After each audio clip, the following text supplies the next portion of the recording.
Lecture के में हमने देखा था काइनेमेटिक्स के कुछ छोटे पार्ट्स जो थे डिस्टेंस और डिस्प्लेसमेंट।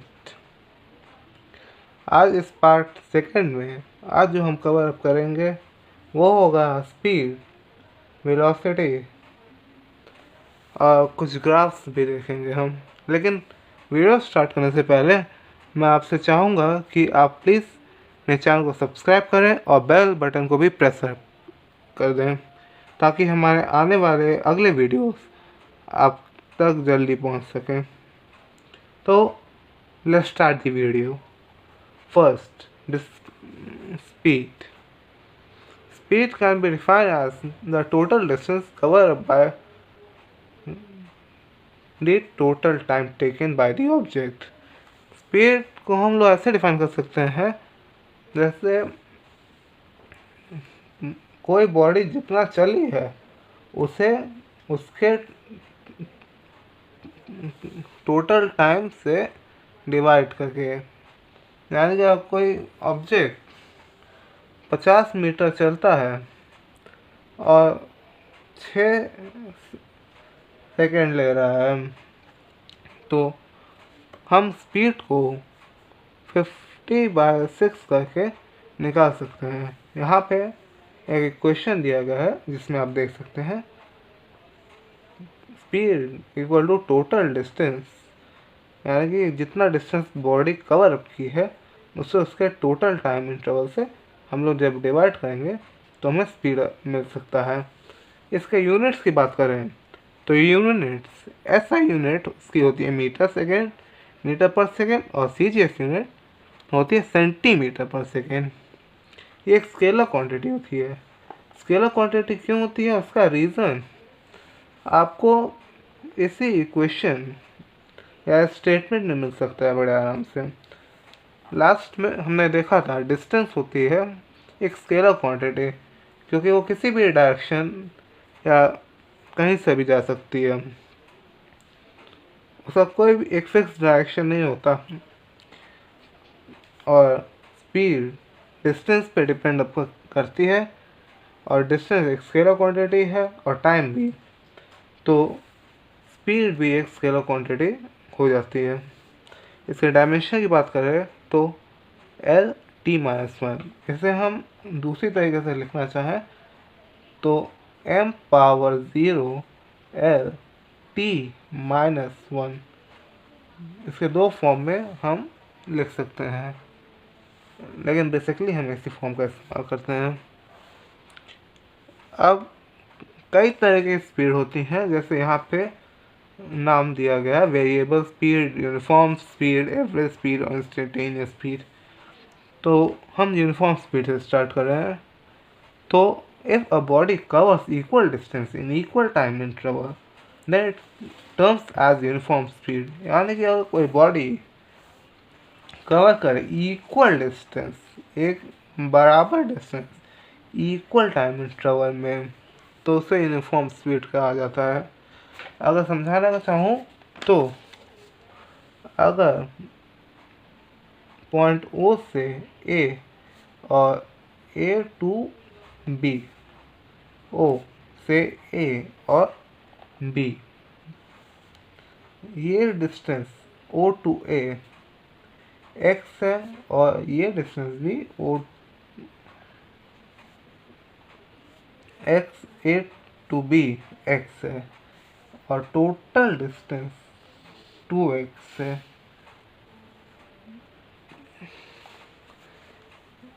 और A to B में चलने में जो समय लगा है वो t लगा है और A to B चलने में उसे समय जो लगा है वो t लगा है और टोटल डिस्टेंस, टोटल टाइम लगेगा इससे 2t। इसका मतलब A to B में चलने में और स्पीड उसकी कितनी हो सकती है, O to A में स्पीड उसकी कितनी हो सकती है, डिस्टेंस जो उसका है x है और टाइम इंटरवल भी t है। और उसका यूनिट SI यूनिट में इतना हो सकता है। A to B में भी स्पीड आपकी कितनी हो सकती है, x डिस्टेंस और t टाइम है, तो x/t हो सकता है मीटर पर सेकेंड। लेकिन O to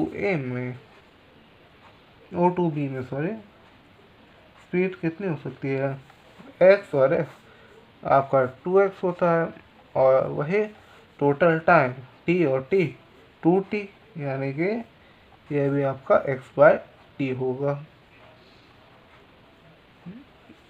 यानी कि एक पॉइंट से दूसरे पॉइंट में पहुंचने में और दूसरे पॉइंट से फिर A to B में पहुंचने में जितना स्पीड लगा उतना ही इक्वल होगा। O to A में जाने में और A to B में जाने में, और कम्प्लीटली ओरिजिन इनिशियल पोजीशन से फाइनल पोजीशन तक पहुंचने में स्पीड बराबर x/t और x/t ही लगेंगे। ये आपका यूनिफॉर्म स्पीड का एक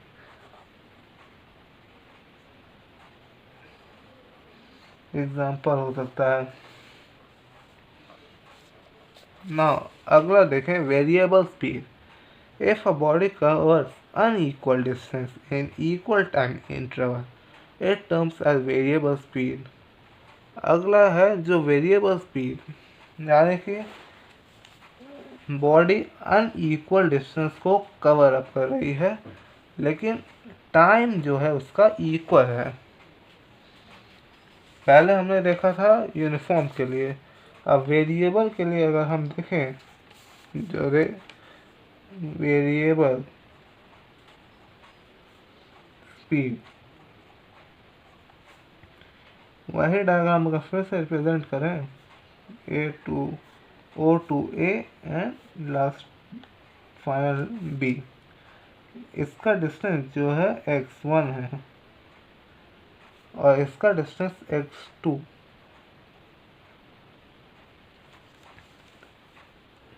x यहाँ पे कंडीशन ये दिया है, x1 is not equal to x2 but t1 is equal to t2। Condition हमें वेरिएबल स्पीड के लिए ये देता है, जब हमारे पास डिस्टेंस अनइक्वल है बट टाइम रेट इक्वल है, तो speed v1 is not equal to v2।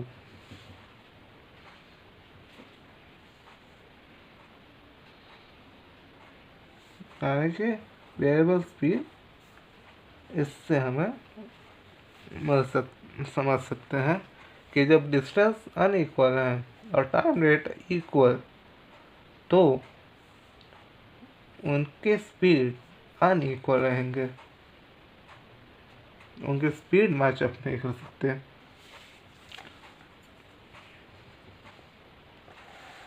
अब अगला आता है एवरेज स्पीड। एवरेज स्पीड के लिए हमने इक्वेशन पहले ही यहाँ पे लिखा है, लेकिन उसका स्टेटमेंट यहाँ पे क्लियरली दिया है। It is a total length cover by the path by total time interval. ये टोटल लेंथ होती है पाथ की, जो बॉडी ने कवर अप किया है, और टोटल टाइम इंटरवल से हम उसे डिवाइड अप कर देते हैं, जो इक्वेशन आपको दिया है।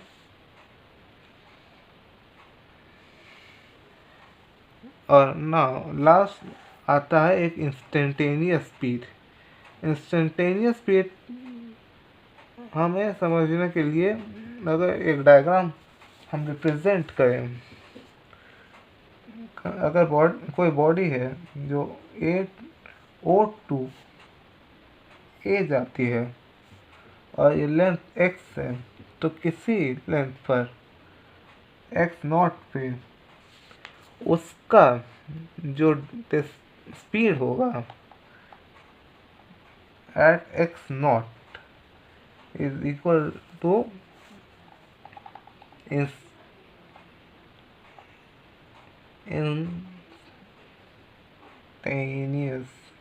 स्पीड। मतलब बॉडी चल रही है इनिशियल टू फाइनल पोजीशन, और उसी के बीच उसके पाथ के किसी भी पॉइंट पर जो उसकी स्पीड आती है उसे हम उसकी इंस्टेंटेनियस स्पीड कहते हैं। यानी कि it is the speed of the object at a particular point of its motion. किसी एक पर्टिकुलर पॉइंट पर उसके मोशन के जो उसकी स्पीड रहती है वो उसकी इंस्टेंटेनियस स्पीड कहलाती है। इसे निकालने का तरीका दिया है जो आप देख सकते हैं। The limiting value of average speed delta X by delta T where time interval approach to 0। यानी कि लिमिटिंग वैल्यू एवरेज स्पीड की जो है delta X by delta T, जब टाइम इंटरवल अप्रोच होता है 0 तक, तब हमें मिल सकता है उसकी इंस्टेंटेनियस स्पीड, जो फॉर्मूला आपको यहाँ पे दिया गया है।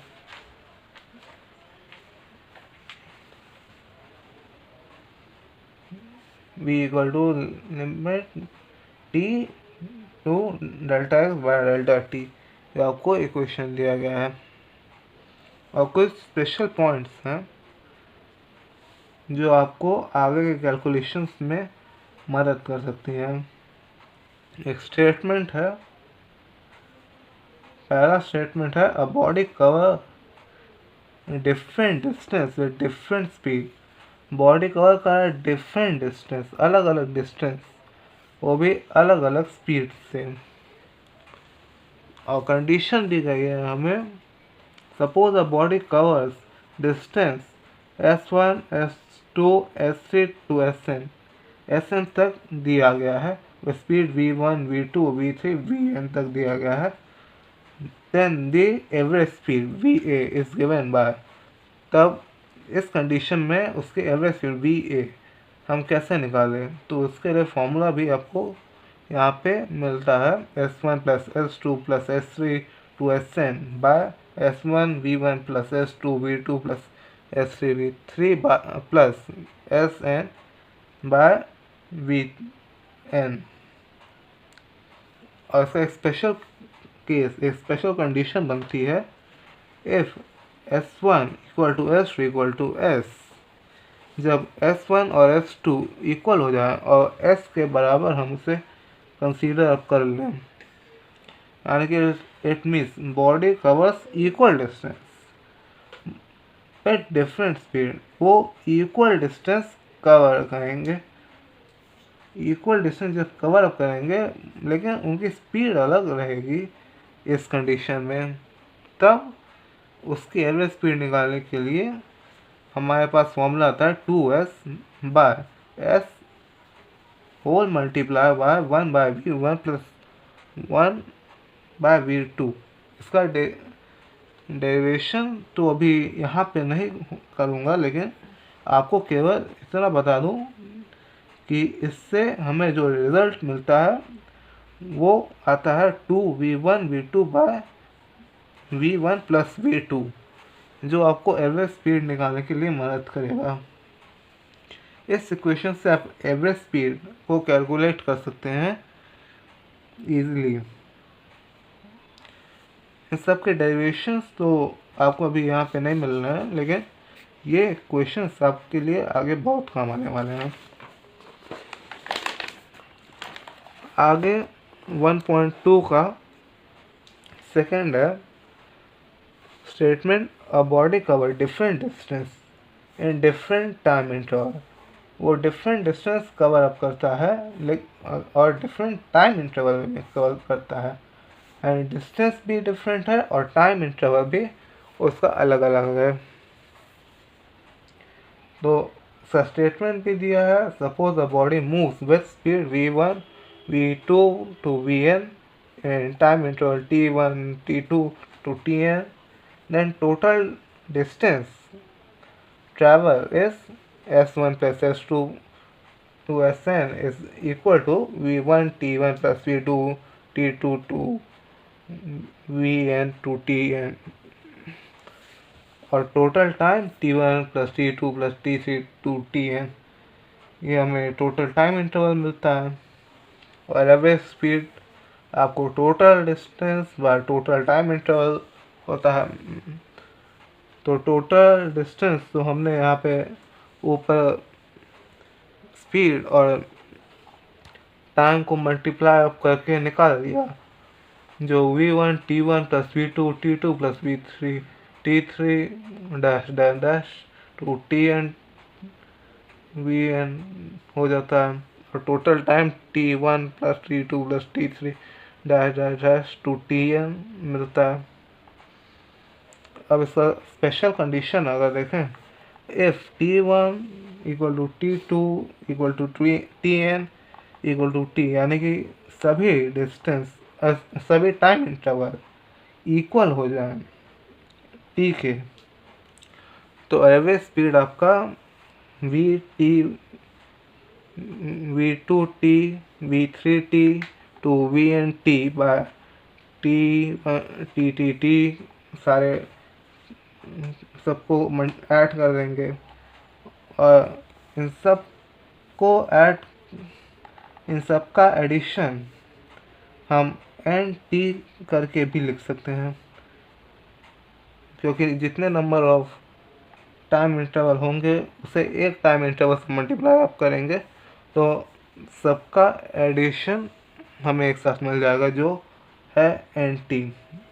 जो अब इस क्वेश्चन को हम सिंप्लीफाई करें तो हमें सिंप्लीफिकेशन में मिलता है t whole multiply by v1 plus v2 plus v3 to tn by nt, और t कैंसिल आउट हो जाएगा तो हमें मिल जाता है va equal to v1 plus v2 plus v3 dash dash dash to vn by n।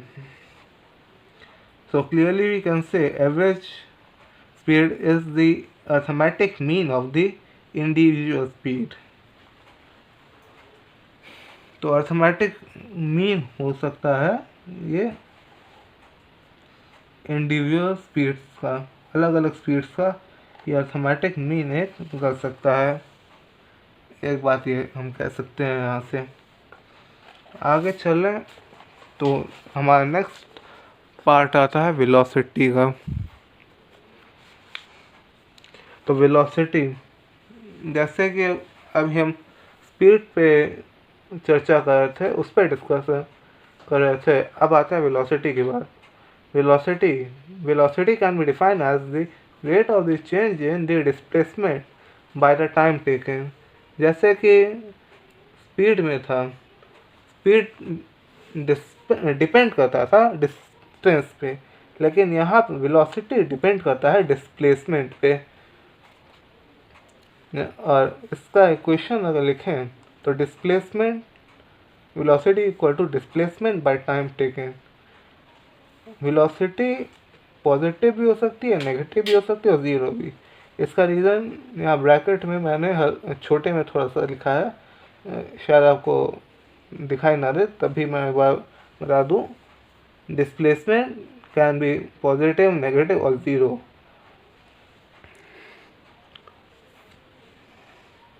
तो velocity हमें distance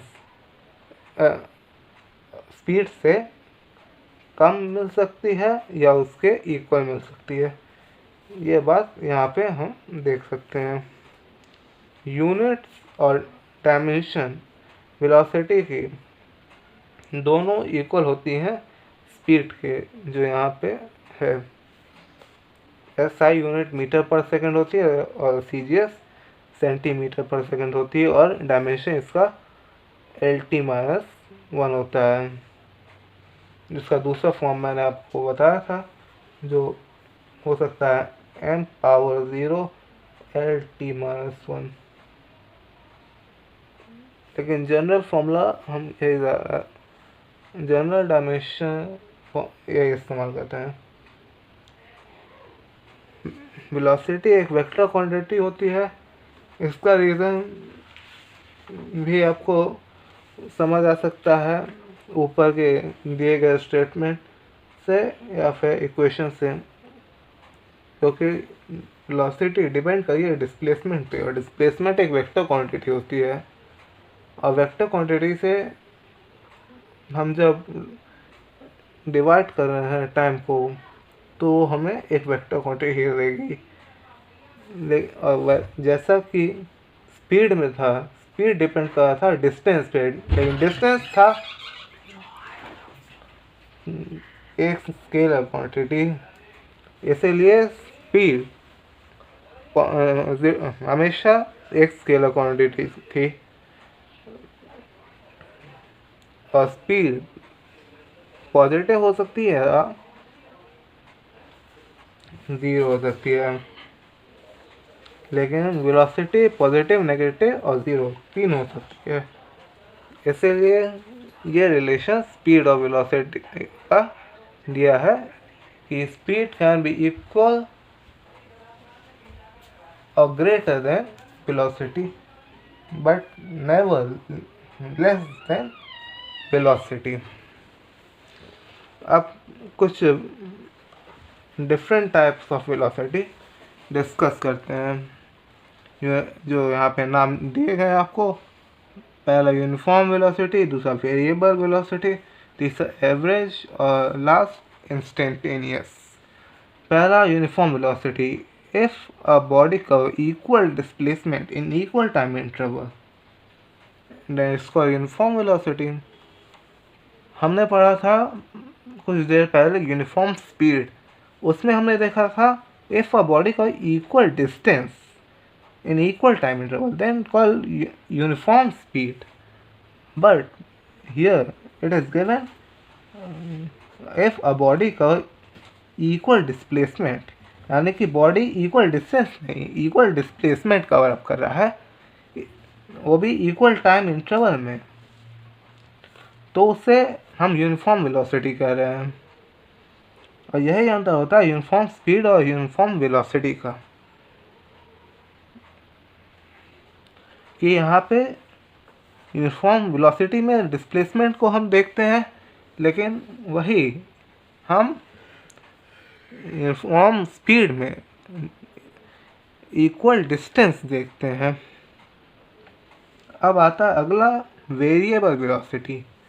a body is said to moving with variable velocity if it speed, direction और बोथ चेंजेस विद टाइम।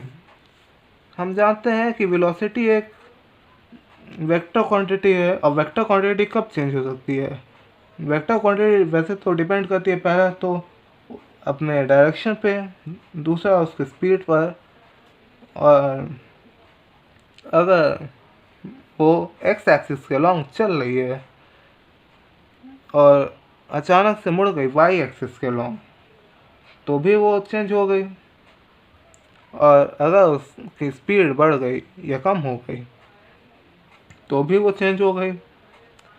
या फिर दोनों x axis के around चलते हुए वो मुड़ गई और उसकी स्पीड कम हो गई तो भी चेंज हो गई।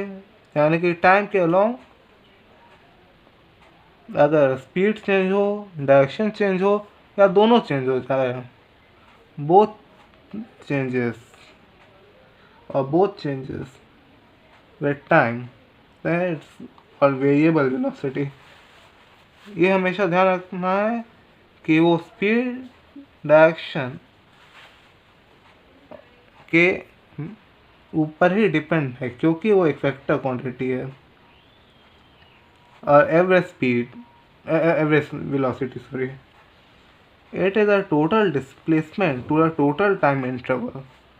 हमने यहाँ पे तो एक स्टेटमेंट लिखा है, उसकी डेफिनेशन लिखी है एवरेज वेलोसिटी की, कि वो टोटल डिस्प्लेसमेंट है बाय टोटल टाइम टेकन और टोटल टाइम इंटरवल। और उसका ऊपर आपको इक्वेशन यहाँ पे मिल जा रहा है।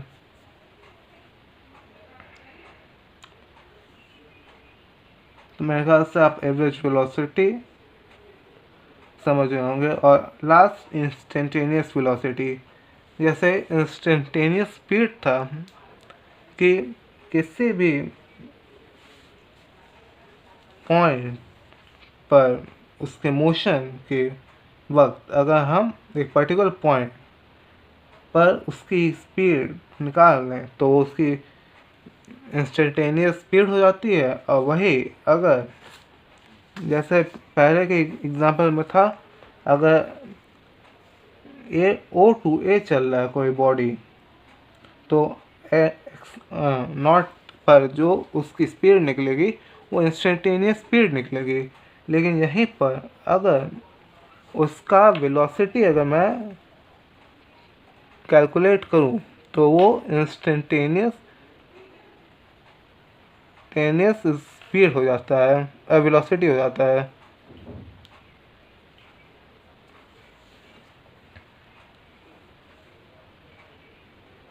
चाहे मैं उसकी स्पीड कैलकुलेट करूँ, अगर स्पीड कैलकुलेट किया एक्स नॉट पे तो इंस्टेंटेनियस स्पीड कहलाएगा, लेकिन उसकी वेलोसिटी का उस पॉइंट पे कैलकुलेट किया जाए तो इंस्टेंटेनियस वेलोसिटी कहलाता है।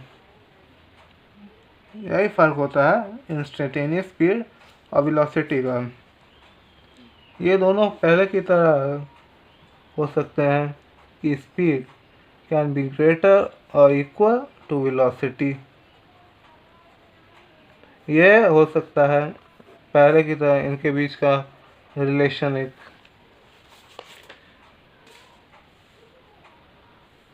तो मेरे ख्याल से आप ये रिलेशन समझ गए होंगे।